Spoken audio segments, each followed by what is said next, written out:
Chatty Bobby. Welcome to Wrasslin with Big E and the POT. Podcast tag champs of the whole world, slamming like a DDT. Got it like just like a figure four. Hulk Hogan, all they do is flex. Talking wrestling while they get the dough. Off the top like a superplex. Think they letting up? Hell no. Dusty Rose with the elbow. From the corner like a stinger splash straight to the face. I know you felt those. Hey, y'all crying out for help though. Rising up like the dead man. About to go upside your head like Stone Cold with the bedpan. Bottom line, if you want the facts, welcome to Wrestling's where you need to be. Chatty Bobby, this show improved like John Cena, you ain't seeing me. Bottom line, if you want the facts, welcome to Wrestling's where you need to be. Chatty Bobby, this show improved like John Cena, you ain't seeing me. Yeah.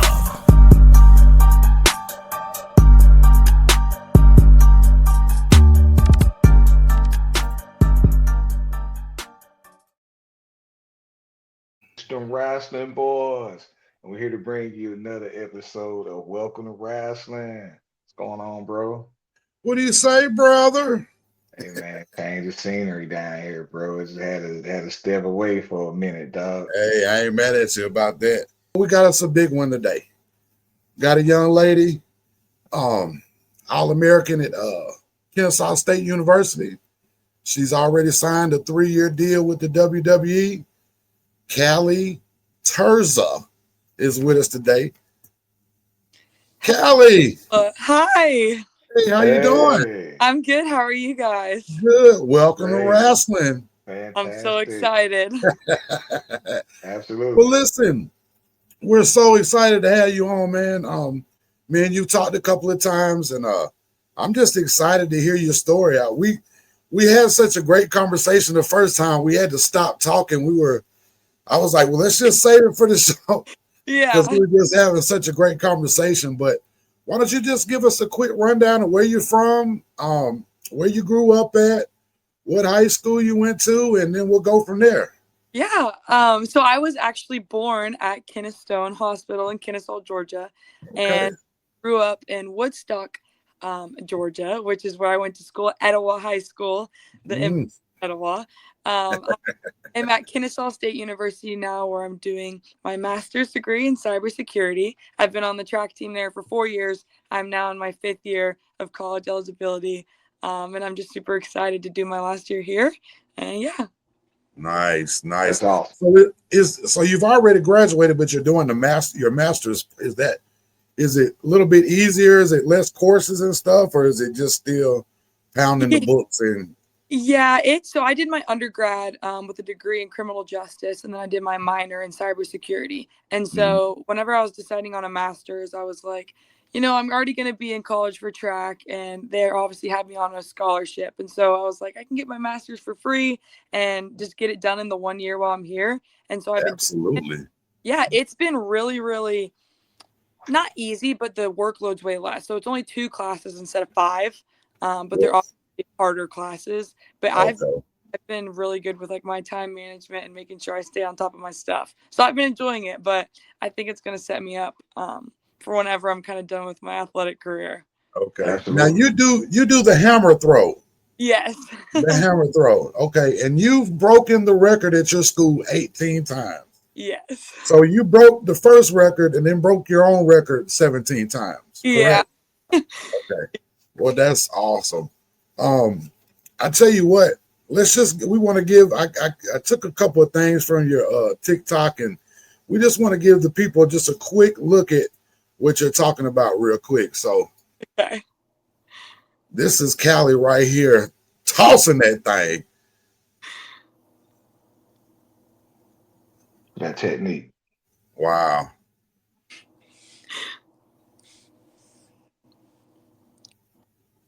It's pretty cool. Absolutely.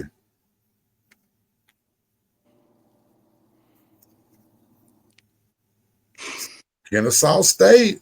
Look at that. She's. Nice. Did you get dizzy when you be spinning like that? Yeah. Yeah. Nice. I did the shot putting discus in high school, so I kind of relate. Really? I never did the hammer throw, but yeah, I did the shot putting discus though. Yeah, I throw the shot put. I stand throw. I don't know how to do any of like the spins and turns. Nah, I used to do. I didn't either. I used to do the kick. Oh, The the shot leg kick. Yeah, kickback. part of shot put. Now disc, I did spin, but I'm not gonna lie. I wasn't the best. I wasn't great at it. I was okay. I wasn't great at it. Just being real. You weren't an all American like the kid right here. No. See, so let's talk real quick about your track career now. You missed the Olympics last year due to a knee injury, correct? Yes. So I last Uh, was an Olympic trial year, and we were getting super ready for it. We've been preparing for pretty much my whole college career because I've only been throwing since I got into college. And so we've kind of always had that goal in mind. Hey, we want to go to the Olympics. We want to be there. We want to be competing with the best of the best. So that's kind of what we've been building up to. And last year, I ended up having to get double knee surgery, and right before the trials. And so we ended Uh, surgery and took the summer off and obviously missed the Olympic trials. But I think it worked out really well because I got to take that year off. And now I think I'm coming back stronger and going to get ready for the next one in 2028. okay. well, how did you get the knee injuries? Was it just wear and tear over the years, or did you Yeah. like? So I had, whenever I squat, I was getting really bad sharp pains, Mhm. in, like the front of my knee.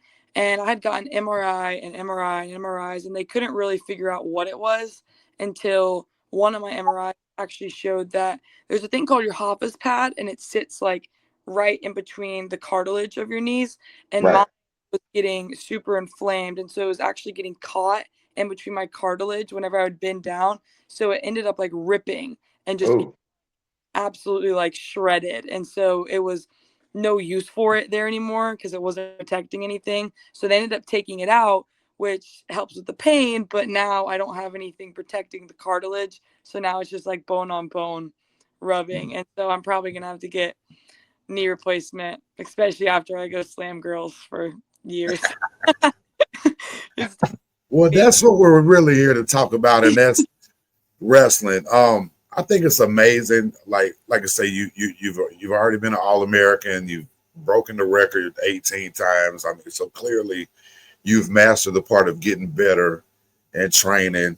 I don't know how your knee hurts when your freaking legs are like tree trunks. So you know, but so let's talk about the WWE and talk about wrestling. So um, you've already signed the NIL deal with them, and I think is this how they discovered you right here? Is this what we do on our spare time? Is go out and just squat guys? Yeah, that's me. That actually is how I got my NIL with them. So I used to do this thing where it was like I'd arm wrestle guys or kind of like, try to figure out a way to like make their egos hurt. And so I'd either like arm wrestle them or I'd walk up on them and like flex on them. And guys were always kind of like, oh my gosh. And I like noticed like anytime I'd go out, I'd get a lot of like, you are so strong, like blah, blah, blah. And so it wasn't until one day I was actually at the bar with my friends and a guy was like, you should go squat my friend over there. And I was like, like squat. I'm like how do I do that? And they like showed me how to pick him up and just squat him over your shoulders. And so I of course had no idea how much he weighed. I didn't know how much I could even squat as like a person without the bar and stuff. And so I just walked Right. up, I threw him over my shoulders and just started repping him out. And everyone was like freaking out and it became like this big circle. And then it was like a line of dudes who wanted me to squat them. And so Do me, do me. Do yeah, me. my little party trick that I do like every time I go out. I just thought it was so fun. And so I posted a TikTok of it and it ended up getting like 6 million views and a million likes. And I had all these people like, oh my gosh, they were tagging WWE, they were tagging UFC, they were tagging all these people. And so WWE's recruit team reached out to me and we got in touch. And I remember during my interview, they kind of were like, what's one thing that would make you like stand out? And I was like, of course, like, the video we all Yeah. of me squatting guys. That's kind of like my new thing. And they just loved it. And they thought it was just so fun and so different. And they loved how I just have a big smile on my face every time I pick them up and squat them. And so we ended up, it was a great interview. I had like 2 or 3 interviews with them. And then they emailed me and offered me a deal with them. So it was super exciting. But yeah, all started from a video of me squatting, Guy. That's awesome. I say with today's, it's like you being recruited and don't even know it, because you know back in the day when no social media, you had to get people come see you, or you know, and nowadays all you have to do is just put your film and stuff out there, and or somebody sees something like that, you know. So I'm just amazing, and congratulations to you for signing with them. So let me ask you this, like growing up, were you ever a wrestling fan? I mean, we want to start talking about how you know, are now, but like growing up, were you a wrestling fan or anything? Or so I had never really watched the WWE when I was a kid. I know my brothers were like obsessed with it, and I have my 2 uncles that are like my age, and they would love it. Watch the SmackDown and the Raw every week, and I would watch it, but I wasn't really like that into it because I didn't really understand it. I was really young. But then when I kind of grew up and got in like middle school, one of my friends from school, his dad was Big Papa Pump, and it was like he was that guy, you know. He was one of the biggest wrestlers, and I remember everyone was just talking about him, and so I was like, you know what, I'm gonna watch this and kind of see what he's about. And I remember watching it, and he came out with like a tiger, and I was like, oh my gosh, like what is happening right now? And I thought it was just so cool, and ever since then, I've honestly I've followed it, and I really got into like the women's wrestling. Have a very, very big obsession with Rhea Ripley. I just think she is the best, and she's so cool, and I love her. She's badass. Yeah, she's exactly who I honestly want to grow up and be. And so I kind of found a love for it once I got a little older. But ever since I've signed, I've obviously watched every single week's episodes. I go back and watch, you know, matches from a long time ago, and I'm in this thing. That's great. I'm watching promos. I want to know, you know, how they talk on the mic, how they talk to each other, how to kind of get prepared for that. So when I go there, I'm set up pretty good. So when are you set to go? What's the process? So I will leave in June. I'm gonna finish out my track season, and that will end around May, and then I'll have some meets in the summer, depending on if I make it to nationals and NCAAs and all that. But the tryouts are usually at the end of July or beginning of August, and they're going to fly me out there probably around June to actually kind of do a walkthrough of what tryouts is going to look like. And so I'll get to go down there, kind of see the process, see what I need to prepare for, kind of see the promo side, what I need to be ready for. And then I'll get blown back out in July, where I actually get a tryout with the team and all the people that are coming from around the world to try out. Except I obviously have 3 years of training with them and kind of building that platform for myself. And so that's what I decide where I fit best, who I fit best, what team I kind of match with the best, my personality. And they'll kind of tell me, you know, if they're leaning towards a heel or a face. They'll give me my costume, my name, and finishing move, and all that stuff will be developed once I actually move down there. Right. Well, how exciting. Are you just like, are you eager to go now? Or are you trying to, or is it like, I'm just really going to enjoy my last time doing the track and field stuff? Because I know you kind of got your eye on doing the Olympics again, but if you get signed, and I mean, you already are signed, but if you're ready and they put you on the roster, maybe like an NXT or something, so would the Olympics be out the window? Yeah, so I'm very eager to get down there. Like my thing is when I watch it, I'm like, oh my gosh, I want to be there. I just went to an event when they were here in Atlanta a month ago, and like hearing everyone cheering their name when they walk out, I'm like, I want that to be me. Like I want to be out there right now, and I want to be wrestling those girls. And so I'm definitely eager, but I've also been doing track since I was 9 years old, and I've had a lot of success with it. And so I feel like I owe it to myself to, you know, finish this last year and see what I could do, see what I could accomplish. And as just far as just go all out, and then with a bang. It's always been a dream of mine. I love representing my country. I love what it stands for. But I've made 2 teams now, 2 world teams, where I've got to wear a Team USA jersey and go out there and represent my country. And so I think if I get down to WWE and I get pulled up to a roster and I'm doing really good, I think at that point I owe it to them to, give them my 100% effort and time and energy into that. And I think I'd probably stay there and kind of let my track and field career go. But Right. yeah, I But think you'll still be an athlete. You'll still be in sports. And yeah, to us, you'll be in one of the greatest sports ever, yeah, which is professional wrestling. And if anybody doesn't call it a sport, they're stupid. But yeah. anyway, right. Well, let me ask you this. So I'm sure Larry got a couple of questions, and I will allow him to ask you a question or two in a minute. Yeah, that's the way you're running the ship here. I can tell. Yeah. Have you been in the ring any? Have you done any ring work? Is anybody took the time to train you or reach out to you or anything like that? Has anybody from WWE reached out to you just to let you know what you got ahead of you or anything like that? Yeah, so whenever I first signed, they brought us down to Orlando to the performance facility to see it, tour it. We got to meet a lot of the wrestlers. That's awesome right there. I got to meet Logan Paul, which was so cool because I've grown up and he was like the coolest people ever. And so I got to go down there and meet everyone. And there was a lot of people in the NIL classes before me that reached out to me. And I also got in touch with AJ Styles at a celebrity softball game, and we got in touch. And he's not far from me in Georgia, and so he's like, "Girl, whenever you want to come up and get some ring work in," because he thinks it's important to start training now. That way, when I get there, I'm ready. You'll be ahead of the game.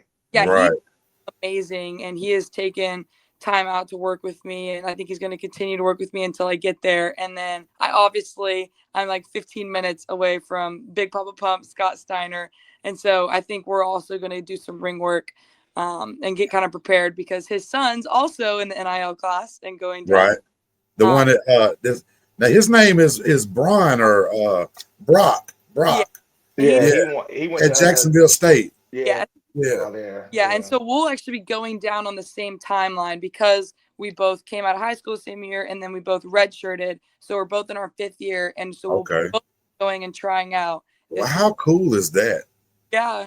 And especially for y'all to get to see Braun up there killing it right now. And I mean, he's been up there longer than you think he has, but they have shot him to the roof up there. He's at main events right now. He's killing it. Yeah, he's absolutely killing it.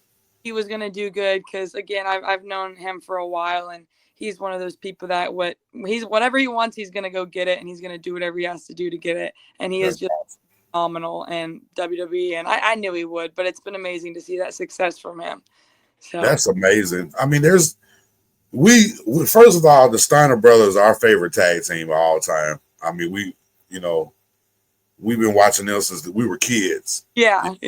So yeah, that's amazing. But hey, you can't say enough great stuff about AJ Styles. He's also one of our favorites. Yeah. You mind if I share a little story? Like, we went and saw AJ. This was an independent show long time ago. About 2002, 2003, something like that. Okay, yeah, 2002, 2003, something. But we went down there, and internet was newish. The internet had been out, but it was like you didn't have all this. This back in when YouTube you could only put 10-minute videos on YouTube. But they were talking about AJ Styles wasn't going to be at this show. He had about 8 stitches in his lip. We upset. We like, man, we might not even go. Of course, we still end up going. But AJ was there. Fought Abyss that night. Abyss was probably one of the hard back then in his time. Was like a more athletic Mick Foley, would do crazy stuff and just powerhouse type of guy. And of course, you got AJ, who was definitely not as built as he is now. Yeah. But I mean, they went out there and went at it, and we got to talk to AJ afterwards, and he was just telling us, man, I wish I could have gave y'all more. And we were just excited to see him because we thought we weren't going to be able to see him. It was our first time seeing him wrestle in person. It was so cool.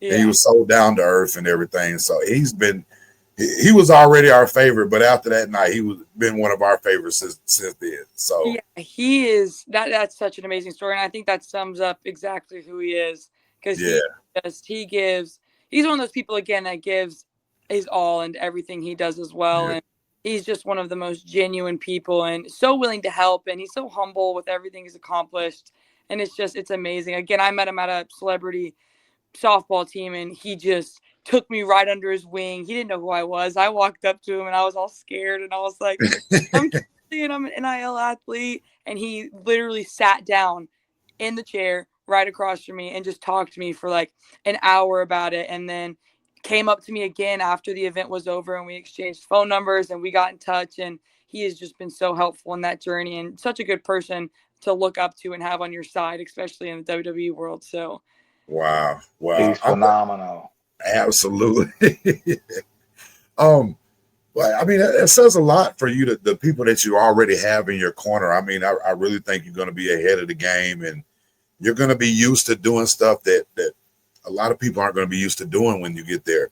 As far as how the running the ropes and how that feels when you first start doing it and stuff like that. Like, they're really giving you an advantage, and I think you're really blessed to have them in your corner. I think that's awesome, man. yeah. Plus you going down there with somebody who Brock. Yeah. Like him. You're not just gonna be all by yourself. Yeah. I know you already met some of the people and stuff, and you're gonna get acclimated. I mean, you're an athlete, so you know how that goes. But being down there at the same time with Brock, definitely, y'all can hell. I don't know what y'all relationship like, but y'all can really help push each other as well. Yeah, for sure. I mean, he's also had a lot of success where he's at too, and I think it's going to be really cool to kind of have someone that you grew up with down there, and I mean, going to because we will have to move, and it's going to be a new state and a new place, and I think just having a familiar face down there is going to be like such a big part of the support system, and of course, like his family will probably come down, and I've known them since I was a kid, and so that will be nice, and my family will come down, and it'll be really good, but. Yeah, I am a little nervous though to move because I've never lived anywhere besides. Right. Yeah, because Right. Keystone Hospital, Yeah. Woodside, Edgewater High School, Kennesaw State. You know what I mean? Right. Yeah, you definitely got it. You definitely changes are coming. Spread your wings, Calvin. Right. Spread your wings. But what it looks like, you're from what we can tell, what we see, and just talking to you stuff, I don't see nothing but greatness from you. We're excited for you, excited to meet you.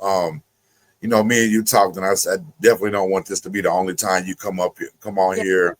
Oh. We want to go through the journey with you a little bit, so to speak. So you got 2 number 1 fans right here now, and we definitely got your back. Anything we can do. If you need me to talk to AJ Styles for you, no problem.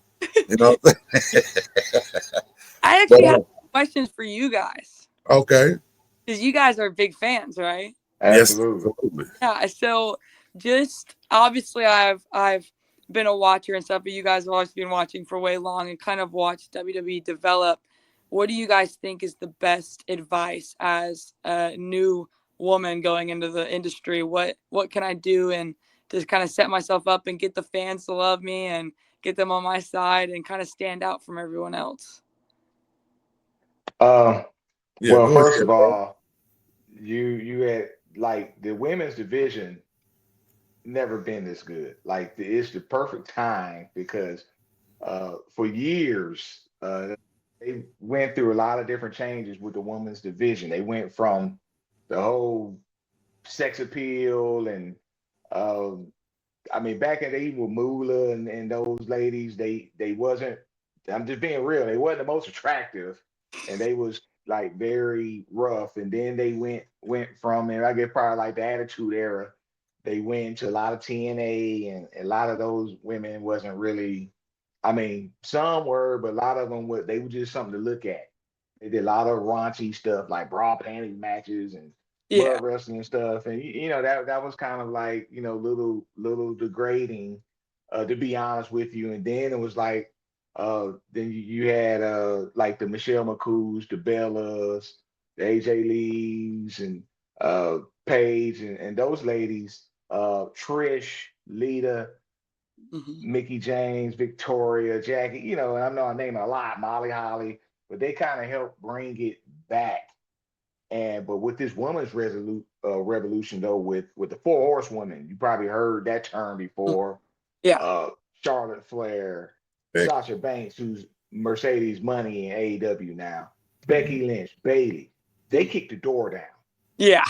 They kicked the door down. I mean, even WrestleMania 35, the first women's main event in WrestleMania history. So you coming at a perfect time. Now, as far as advice, hey, all I can say is, let's say they say, look, we think you're going to be a heel. Hey, don't be afraid to ruffle feathers. You know what I mean? Because the whole point, if you're a heel, the whole point is to make these people not like you.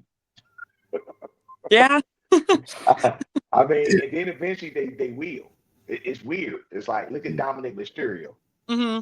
You know, it's like they hate that dude. Every time he's trying to talk on the mic, they booed him. Now it's like they love him, and he's even worse now. Yeah, but they love him. But they love it. Yeah, don't be afraid to ruffle no feathers now. If you I hear them saying, and we're not workers, but I hear a lot of the superstars, gonna call them superstars, a lot of them, even the old school ones, they all said it's easier to be a heel than it is to be a baby face, in their opinion. I guess when you're baby face, you gotta try to get the people to like you. You gotta smile. And, a lot of people can see through that crap. They like, he's look The Rock, perfect example. When he first came, he was Rocky Maivia. And he came out smiling.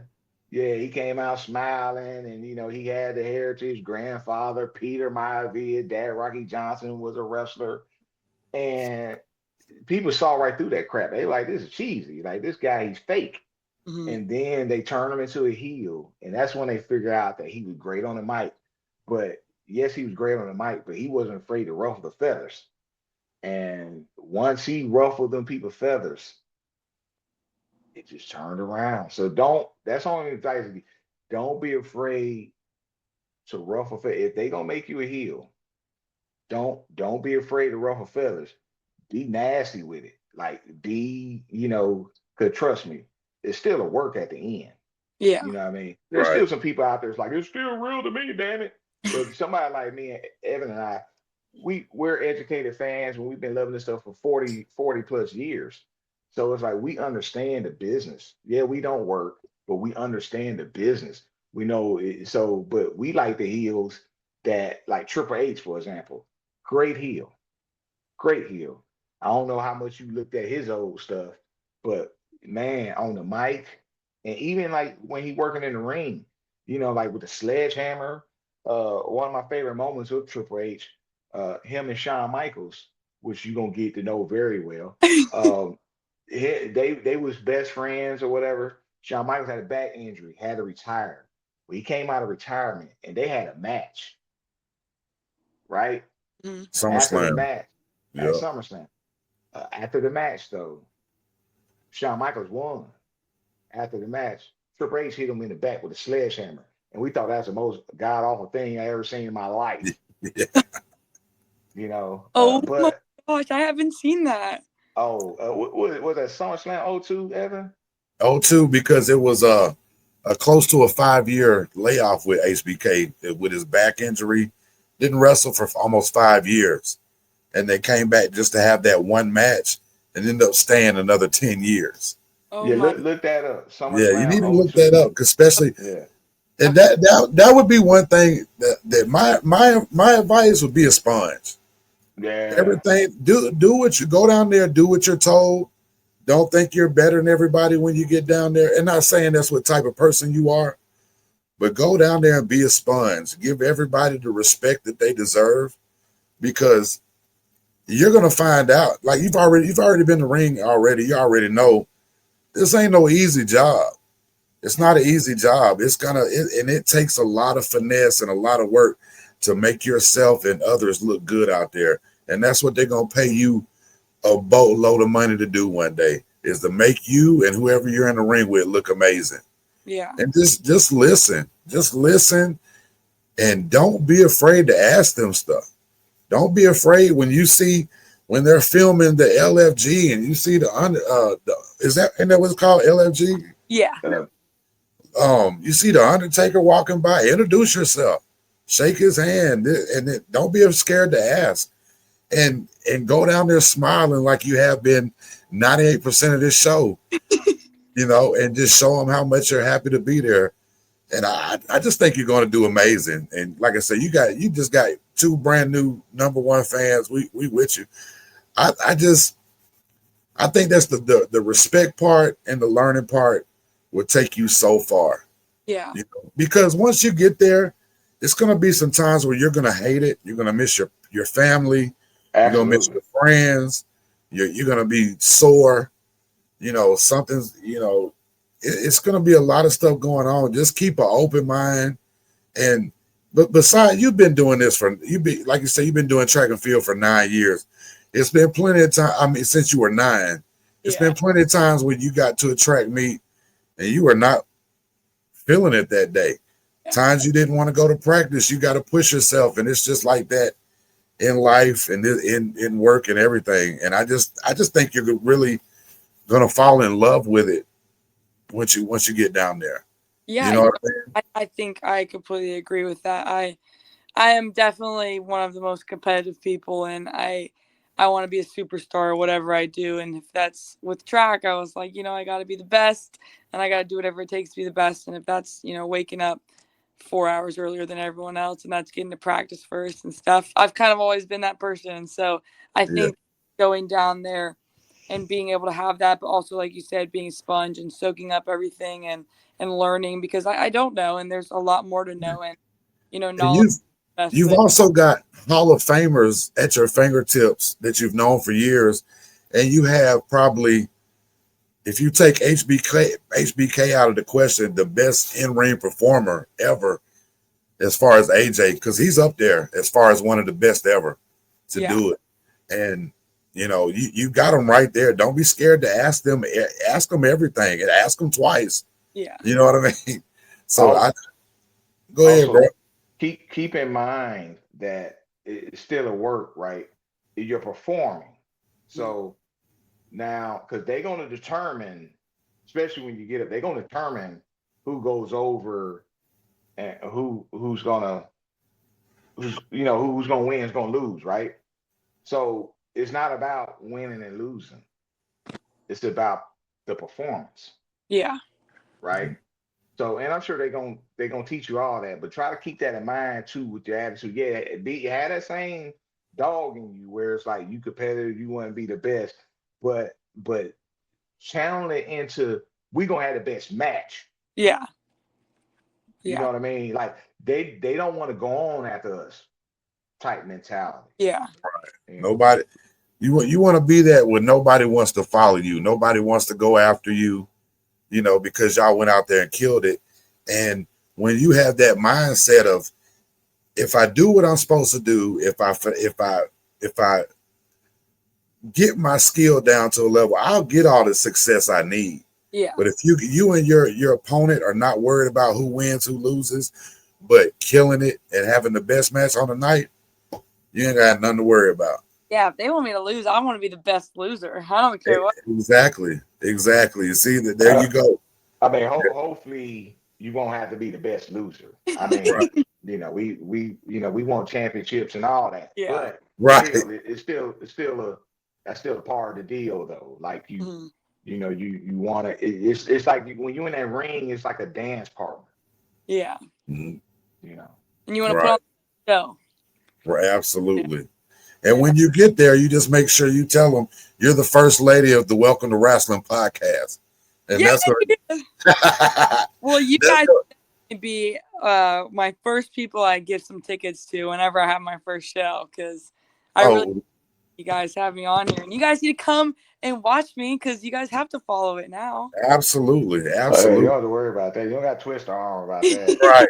And plus, we got it on record now because it's a verbal agreement, and you said it while we're recording, so it ain't no taking it back. I will never. But no, I think that will be that's one of the things I've been a little nervous about, but I've just been nervous about not having people kind of, there for me down there. And so I think getting some familiar faces at some of my matches and, my shows, Absolutely. I think that will definitely help me out a lot. So that would be great. But Well, my question, I have another one for you guys. All right. Okay. And you don't have to answer this now, but you gotta think about it. Just a guess and some ideas of what you guys think my ring name should be. That's a great question. Mm-hmm. Ooh, we might have to do that one on the next time you come on and have some ideas. Yeah. You guys can think, Yeah. but I think that would be really cool. Absolutely. You know what? I have you put me to work because down here I'm in Sarasota right now visiting a friend, and he got 2 alligators in this little pond behind his house, and I got to come up with 2 names for these alligators as well before I leave. I told him before I leave next Wednesday, so I got to come up with 2 names for these alligators. So now I got to come up with 3 names. 3 names. Oh my gosh. Yeah. We're gonna find you a good one though. Yeah, I think. Yeah. I mean, I'm sure they're gonna have a good one picked out, but I kind of wanted to come to them with some things I thought kind of were cool. Yeah. See what just the Yeah, things. we definitely when you come back on, and I tell you what, when's the next when's the next time you'll be when's the next time you have a track meet? Oh gosh, my track meets don't start till like January. Oh, okay. What we can do is since I'm off, like from now to like January, it's when I'm doing all my WWE stuff. So like I'll be traveling, going to some matches. I think we're going to a training camp for like a week and stuff. So once I get dates for those, maybe we could talk like after. Yeah, that'd be yeah. Let's do that. Yeah. So you went to Evolution when I was in town? Yes, I went to Evolution in Atlanta. It was oh my gosh, it was amazing. That Io Sky Rhea Ripley match was absolutely amazing. I know. Yeah. It's just like that was the moment, like when that match was going on, because it was obviously the last one. It just I wanted to literally run from the stands down there and just get in the ring and start like throwing them around. And I was like, that's probably not a good idea, but I'm just so ready. Like I just want to start and I want to get out there and make a name for myself and stuff. So it was hard to stay in my seat, but my time will come, and I think it'll be really, really cool when it does. That's awesome, man. We're so happy for you. Absolutely. So we'll keep in touch, and then when you do a little bit of training stuff, let's come back together and talk about it, and just let us know how it's going, how you feeling, and we'll just keep in touch. And like I say, we'd love to go, be a part of this journey with you, and we're excited, man. Excited. Yeah, I'm so excited too. And one more thing, sorry, I know I never stop talking. Is what I've been trying to do is I really want to work on my promo side of things. Just trying different personas, and like what I've been doing right now is I'll actually watch like a match and I'll pause it and I'll pretend like I'm talking back to them like before the starts talking. Okay. And so maybe I don't know if you guys are okay with it, if I could like send some of my promo videos and you guys kind of tell me how it feels as like a watcher, like if it feels. Absolutely. Well, why don't you cut a promo real quick and tell everybody why they should why they should be watching Welcome to Wrasslin? No, not yet. Look, okay, well, real quick then. And I think that's great that you have that mindset. So already, like now you're trying to get a reaction to what you're watching. But there's a lot of great promos out there. But there's a few that I just want to name that you should check out. Dusty Rhodes. Dusty Rhodes. Let me write these down. Hold on. Hard time. Okay. Dusty Rhodes. That's Cody Rhodes' father. Yeah. Yes. One of the best promos ever. Okay. Of course, The Rock. I mean, he's a little out there, but his comedic timing and like he captivated the audience. Like, because if you're a good talker, I don't want to say it don't matter what you do in the ring, but there's more bad workers that was great promos that got over than bad promos that was great workers that got over. Okay. All right. So Dusty Rhodes, The Rock, Hulk Hogan. Yeah, I've seen some of his, and he's really good on a mic. Brother. Yeah, he was great. And there's more. Jake the Snake Roberts, different style. He didn't have to yell, but he was very cerebral when he talked. Like he can talk low and be like, I'm gonna da da da da da da, and you be like you got chills through your body.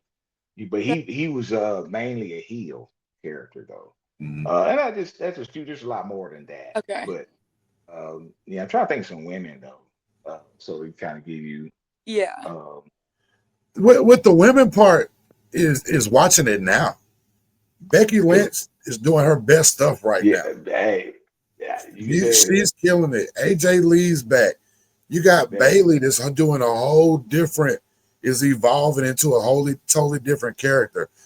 Freaking Oscar, the way she's talking now, ordering EO around and stuff. Man, watch the girls now, because that's going to be your competition, because they're going to still be there when you get there.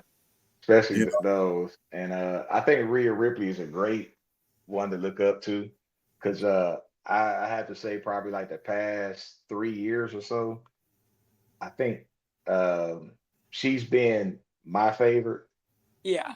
And for many different reasons, but I think she has a perfect, like she got that gothic look, but she still has sex appeal, and she's a badass though. Yeah, she's really like she's believable. Yeah. I was very overwhelmed when I went down there, because again, my first time going down there, I was with Logan Paul, and then I met Rhea Ripley, and she was completely like no makeup, nothing, and was just the sweetest girl ever. And I was like, oh my gosh. I was like, you're not like the one that I watch on TV. And she was phenomenal. And then what was really cool was Bailey was actually in one of the promo classes I was in, and she wasn't that big yet. And I remember watching her promos, and I was just like, oh my gosh, like that was so easy for her, and it came so effortlessly. And then like very soon after I left, she became huge, and then I saw her evolution, and she was doing amazing. And I was like, wow, like that's literally like I got to see that kind of behind the scenes, and then now see her up here, which was just so cool. So I'm definitely loving, the patiently waiting. Like, of course I'd love to go down there, but like in the patience, it's a lot of behind the scenes stuff and a lot of kind of spongy stuff that I'm taking in, like you guys said. Right. Yeah. Take it all in. Yeah. Absolutely. Well, listen, Callie, it's been great to have you on here. We're so excited for you. We're excited for us because we get to experience it with you a little bit.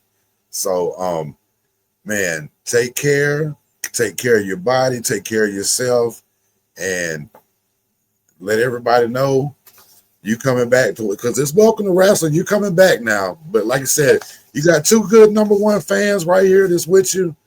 Anything you need, anything you ever want to talk about, we're here. But can't wait to have you back on. But I'm just saying we just met you, but still we're proud of you. Thank you. And we're just excited for you. And Thank you. With your attitude and everything, and just the things that you said, I don't see you not being successful at all. Yeah, I think you very down to earth. Very down to earth. And big, I know you got big things coming. Your future. Just keep that good attitude. Stay humble. Like Evan said, be a sponge. Ask questions. Also, and you're an athlete, so you know this. Don't be afraid of constructive criticism. Yeah. Because I mean, there's haters out there too. But what I'm saying is that if a Bruce Pritchard or whoever, I'm just throwing names out like I know these people. But Matt Bloom, who's gonna be one of your Fit Finley, these are people that's gonna be training you. Dean Malenko, like these are people that Norman Smiley, yeah. Norman Smiley, like these are people that you hear these names. These are people that you're gonna be like, oh damn, yeah, they said that. Yeah. And those are the people who's gonna be molding you. And I'm sure they're gonna tell you some good stuff. They're gonna tell you some stuff that wasn't so great. And just like the hammer throw, the first time you went out there and did that spin, I'm sure you probably throwing it wherever, because it's much different from the discus shot put, so but you conquered that. You broke the school record 18 times. Yeah. So Just keep doing what you're doing, and great things are coming ahead. Trust me. Absolutely. Thank Cal, before we go, let all the millions and millions of listeners that we got tell them where they can your social media if they want to follow you. Yeah, my Instagram, TikTok, everything's the same. It's just Callie Terza, my first and last name, Kali, last name Terza. And I want a link or something so I can share this on my little platform because I'm sure Oh hell, don't worry. Okay. We're gonna give it to you. Figure that people like, comment, and subscribe. Yeah, right. like, For the love of God, Yeah. like, comment, and subscribe. Yeah, And that's Welcome to Wrestling and Callie Terza's page. Right. Like, comment, subscribe. Right. So listen, hey, this has been another episode of Welcome to Wrestling with Callie Terza, and she's about to kill it. And I think you should call yourself Little Miss Whoop Ass. But that's just mine. I think you should call yourself Little Miss Whoop Ass. I like that. I'm gonna check that. I'm gonna need a 3% bump. We can use that name for real. We can. But listen, it's been Welcome to Wrestling. Like, comment, subscribe. Callie, thank you so much. Don't hang up. We want to talk to you for a second. All right. Welcome to Wrestling.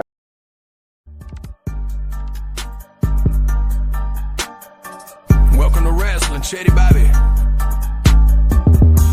Welcome to Wrestling with Big E and the POT. Podcast tag champs of the whole world, slamming like a DDT. Got it like just like a figure four. Hulk Hogan, all they do is flex. Talking wrestling while they get the dough. Off the top like a superplex. Think they letting up? Hell no. Dusty Rose with the elbow. From the corner like a stinging splash straight to the face. I know you felt those. Hey, y'all crying out for help though. Rising up like the dead man. About to go upside your head like Stone Cold with the bedpan. Bottom line,